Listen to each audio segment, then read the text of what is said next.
Yeah. You have a huge test coming up. You need to do well, so you study harder for this test than you have ever studied for any test ever before. You walk into the test, you feel prepared, you're ready, you're about to ace this test. You sit down, pick up your papers, and skim through the test, and you realize that there's an entire section on the test that you just were not prepared for. You had no idea this was going to be on the test, so what do? It's too late to study, you already have the test. Do you just guess on the questions you don't know and risk your grade? It's a huge test. Or do you kind of try to sneak a peek on the answers of the person sitting next to you? This is the situation that Bernie Ebbers and WorldCom were faced with, except instead of a test, it was their $150 billion company.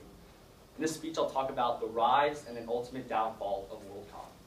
Speculation, overly optimistic projections, and just plain bad luck were the factors that led to Bernie Ebbers and WorldCom involving themselves in unscrupulous actions.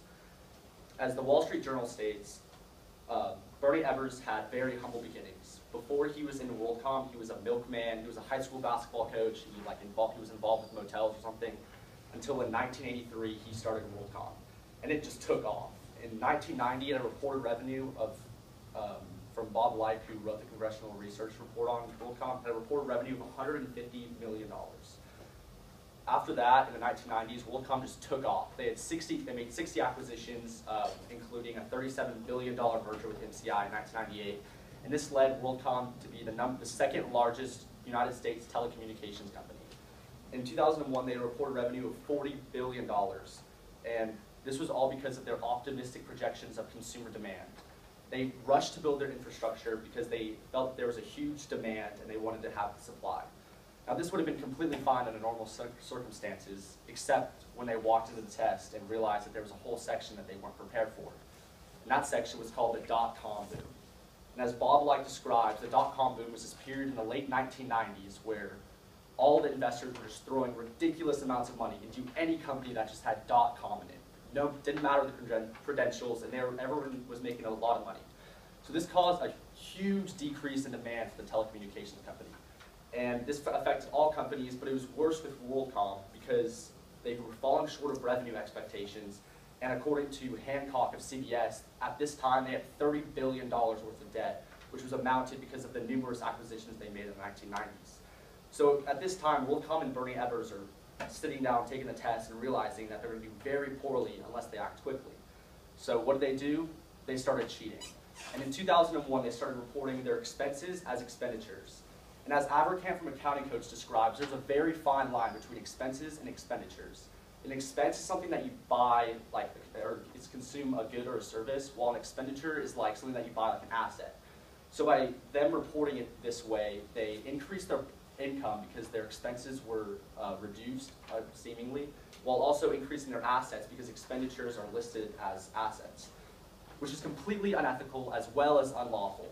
They were providing false information to the public. They were deceiving their stockholders' trust.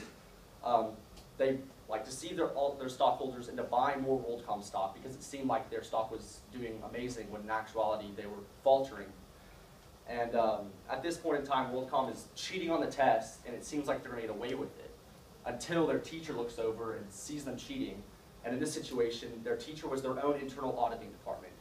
And as Bob Light describes, they just uncovered $4 billion worth of fraud and $11 billion in inflated assets. Their CFO was fired. Bernie Ebbers was sentenced to 25 years in federal prison. WorldCom had to file for bankruptcy, and they had, at the time, they had $104 billion worth of assets, which at the time of them filing the bankruptcy, it was the largest in the United States. 20,000 people lost their jobs, and stockholders lost $150 billion in total. This completed the full cycle from WorldCom starting from a small company, rising to the top, and then starting right back at square one with them having to file for bankruptcy. And although the numerous acquisitions WorldCom made in the 1990s allowed them to grow exponentially and make a lot of money, their optimistic projections, along with the catastrophe their industry faced with the dot-com boom, led Bernie Ebbers and WorldCom to having to partake in unethical and illegal actions, which were completely unnecessary. There were alternative ways they could have dealt with the situation, and they didn't need to cheat on the test. But since they did, and since they were caught, Bernie Ebbers had to spend 25 years in federal prison, WorldCom had to file for bankruptcy, and their stockholders lost billions of dollars. Showing that when people partake in unethical or illegal actions, it not only has negative repercussions on those involved, but also everyone around them as well.